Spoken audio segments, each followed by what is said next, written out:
Halo semuanya, kembali lagi di YouTube channelnya Iksan Racing. Dan kali ini kita lagi ada di markasnya BMW Astra Cilandak. Mobil kita lagi di sini. Nah, ini gue mau kasih lihat mesin yang kemarin kita naikin. Jadi ini kan mesin yang lama juga ya, masih sama. Cuman kemarin tuh pas yang malam-malam, gue lupa naruh oil cooler gue di mana. Harusnya kan di sini. Cuman gue cari-cari di bengkel nggak ketemu. Akhirnya oil cooler cuman gue kasih selang ini, muter, balik lagi. Jadi nggak pakai oil cooler, yang penting nyala dulu malam itu. Terus juga gue ternyata punya footage pada saat ganti mesin malam-malamnya, yang akan gue tayangin timelapse-nya.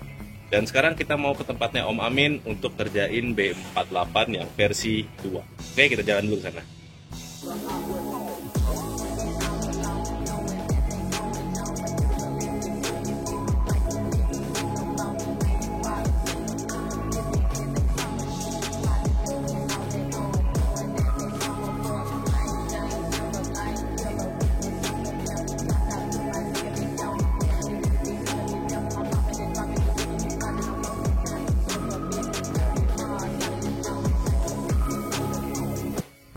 Oke guys, ini mesinnya udah kita bongkar, ada di bawah tuh, ya.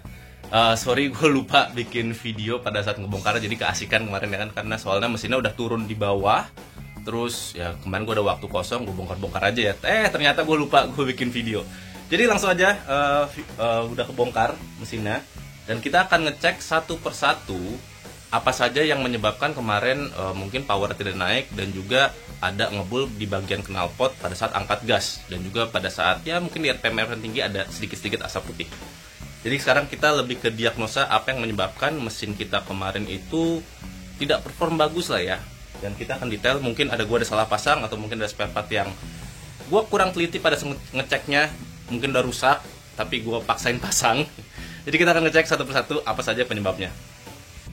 Problem pertama adalah pada bagian cylinder head. Bisa kalian lihat itu hitam-hitamnya, ada yang bening dan ada yang basah. Nah, yang basah itu adalah oli yang disemprot dari dalam mesin. Jadi pas piston lagi exhaust stroke, ada oli yang keluar dari situ. Kemungkinan besar dari seal clamp, tapi seal clamp harusnya batangnya juga basah. Tapi ini kayaknya memang didorong dari boring atau dari cylinder wall yang didorong piston ke atas. Kemungkinan besar boring kita kayaknya mengeluarkan oli. Yang kedua, di bagian silinder block itu ternyata gue mungkin kurang teliti kemarin ya. Jadi ada beberapa luka kayak gini nih. Ini kalau pakai kuku dia agak terasa dalam. Ini bisa menyebabkan juga oli itu naik ke atas piston atau melewati dari ring pistonnya sendiri. Ya kemarin kayaknya gue agak terburu-buru dan juga mungkin kurang detail. Maklum, namanya juga manusia, masih bisa salah. Dan dari cylinder blocknya ini untuk kelurusannya masih oke. Packing head juga bagus, nggak ada masalah. Terus nanti kita akan coba ngecek metalnya satu persatu, dan juga jurnal bearingnya, jurnal kerkasnya kita akan ngecek. Ya numpung masih kebongkar, jadi gue bisa ngecek apa aja yang rusak biar nggak 2 kali kerja. Nah, untuk menghilangkan kayak kerak-kerak atau baret-baret ringan yang ada di boring ini, kayaknya harus di honing. Nah, bawa honing ke tukang bubut kan cukup lumayan mahal ya. Akhirnya kemarin gue coba cari-cari di e-commerce, ada alat honing DIY yang sendiri. Nah, ini alatnya cukup simple dan bisa dipakai di mana aja, tapi ya kepresisiannya tidak sebagus kita ke tukang bubut. Alatnya seperti ini, jadi dipakai bor, disambungin, dan di ujungnya itu ada kayak per, dia akan ngembang sesuai dari boringnya, ada ukuran-ukurannya, kalian bisa beli. Dan nanti pada saat dimasukin jangan lupa kasih WD atau penetran oil biar tidak terlalu seret, jadi boringnya nggak rusak lah ya. Terus tinggal kita pakai bor, naik turun, yang penting harus lurus, jangan sampai miring. Nah, ini gue miring untuk ngejar beberapa boring yang baret biar agak sedikit halus. Dan juga jangan terlalu keasikan. Kalau kalian keasikan pakai ginian, takutnya boringnya makin lebar, akhirnya ukuran piston to wall clearance-nya jadi ngaco dan bisa menyebabkan kerusakan yang lebih parah. Nah, ini hasilnya. Untuk silinder nomor 2 udah kita bersihin, cukup lumayan bersih, dan nanti kita ukur lagi ya berapa diameternya setelah dihoning. Dan sekarang kita akan kerjain nomor 3, 4, dan nomor 1. Ya dikit-dikit dulu aja, sedikit demi sedikit, nanti kita ukur, baru nanti kita teruskan ke silinder yang lainnya. Dan sekarang kita ngecek bagian pompa oli. Kita ngecek dari bawah dulu ya, biar enak dari bawah ke atas. Jadi di pompa oli gue udah cek, tidak ada masalah. Pressure bagus, tidak ada drop di RPM tinggi. Gue ngecek data lognya juga. Terus kita mulai dari metal duduk. Jadi metal duduk ini punya siapa? Oh, punya gue nih. Ini sensor oli yang nggak kepake. Gue kira coil tadi. Oke, jadi di metal duduk sendiri itu di nomor 1 dan segala macamnya agak sedikit normal. Tapi kenapa gue bilang agak? Jadi di 1 tuh normal ya. Ini kotoran doang. Tadi pas gue bongkar, jadi tidak ada masalah di sini. Tidak ada gesekan-gesekan yang berarti. Tapi di nomor 4 kalau nggak salah, nomor 3 ya. Nah, di sini tuh ada gesekan yang tidak seimbang. Bisa kalian lihat ya, di sini masih abu-abu, di sini mulai bening. Jadi mungkin kalau dari pengalaman gue ya, ini ada vibrasi mesin yang menyebabkan gesekan antara kerak as ini dan juga metalnya. Jadi kita akan coba cek lagi balance-nya segala macam, terus kita coba cek clearance-nya juga. Apakah jangan-jangan clearance standar itu tidak cocok untuk aplikasi balap? Jadi ya apa salahnya lah kita ngecek-ngecek lagi, mumpung waktunya masih banyak dan buru-buru, serta di tempatnya Om Amin customer-nya juga lagi pada santai, jadi gua tidak ada orderan yang terlalu buru-buru. Nah ini yang ada concern, tapi di sisa metal-metal lainnya itu hampir tidak ada masalah ya. Ini nomor 5 kita ngecek juga tuh. Oh nih ada juga nih ada sedikit gesekan. Ini masih agak normal menurut gua, tapi ini harus dicek juga karena kalau kita cek pakai kuku tidak terlalu dalam ya, atau mungkin masih rata lah, nggak terlalu ada yang nyangkut. Oke, kita akan coba sekarang pindah ke conrod bearingnya. Oke, ini dia piston dan juga conrod serta bearingnya. Nah ini yang sedikit agak fatal menurut gua tuh, karena coba gue nyalain flashnya dulu. Jadi, nah terdapat gesekan yang lumayan dalam nih. Bisa kalian lihat tadi conrodnya ya. Dan ini semuanya ada, dan paling parah itu di nomor 4. Nomor 4 dalam banget. Jadi kalau kalian lihat metal warnanya udah agak ini nih. Nah, warnanya kayak gini nih. Bronze atau tembaganya keluar, ini indikasi sangat fatal sekali. Ini nggak boleh dipasang lagi. Ya, jadi kita harus beli metal baru lagi, dan bisa kalian lihat itu muternya dari atas ke bawah. Nah kalau kayak gini biasanya itu ada indikasi kotoran yang masuk, karena kalau kalian lihat nih lingkarannya lurus banget nih, set sampai ke atas muter gitu. Jadi mungkin pada saat gua masang mesin kurang bersih, atau mungkin ada kotoran dari bloknya atau dari mana yang masuk ke dalam jalur oli dan menyebabkan dia muter di bearingnya. Kalau kalian lihat juga di antara bearing-bearing lainnya itu, di control bearingnya tidak ada yang warna bronze atau tembaga kayak tadi, tapi gesekannya itu hampir semuanya ada. Nah tuh bisa kalian lihat. Jadi pada saat perputaran nih ada kerak as dan juga main bearing nempel atau bergesekan berlebihan di control bearing atau metal jalannya. Dan ini kita harus order lagi karena nggak ada di Indonesia yang ready stock ACL, jadi akan menunggu waktu sedikit lebih lama. Oke guys, gue juga menemukan ada satu indikasi lah ya. Jadi kalau kalian lihat nih, yang ini deh, yang satu lagi. Yang ini mungkin. Oke. Jadi kalau kalian lihat nih kan metal ya, atas dan bawah tuh memang ada baretnya, tapi yang perlu diperhatikan nih, bagian atas itu ada sedikit lebih gesekan berlebih tuh. Jadi perbedaan warna ya, kiri, kanan, dan tengah.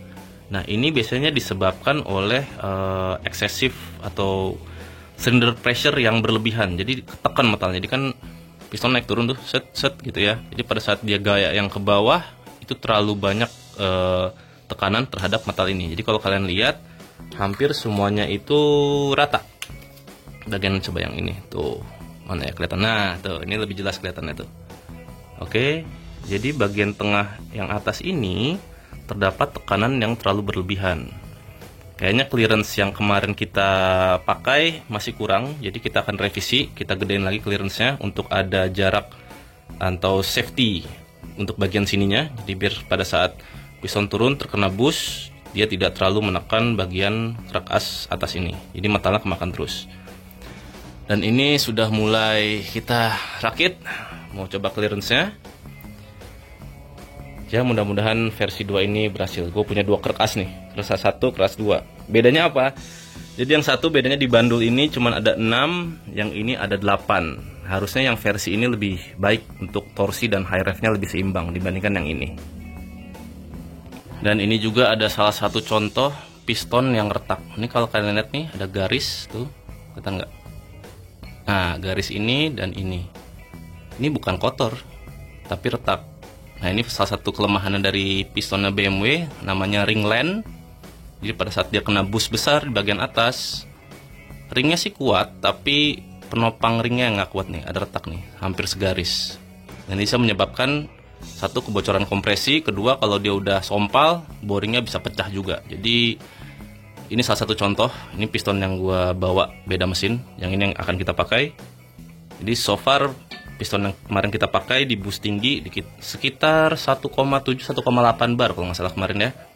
Itu masih aman. Jadi mudah-mudahan nih kalau kita rakit lagi aman semuanya. Dan sedikit info aja, ini juga gue baru tahu kemarin.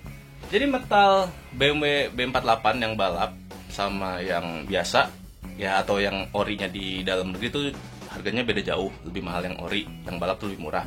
Plus ternyata metal BMW B58 yang dipakai Supra baru itu gue hitung-hitung lebih murah dibandingkan gue beli metalnya B48, dan lebih banyak juga.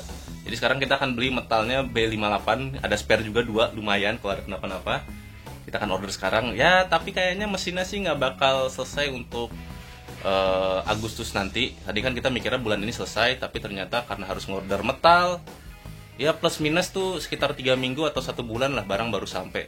Jadi kayaknya juga di ronde kedua ini gue nggak ikut ya, karena satu, tempatnya agak jauh di Maikarta, terus juga kita udah tahu mobil kita sangat-sangat kekurangan power banget di track itu.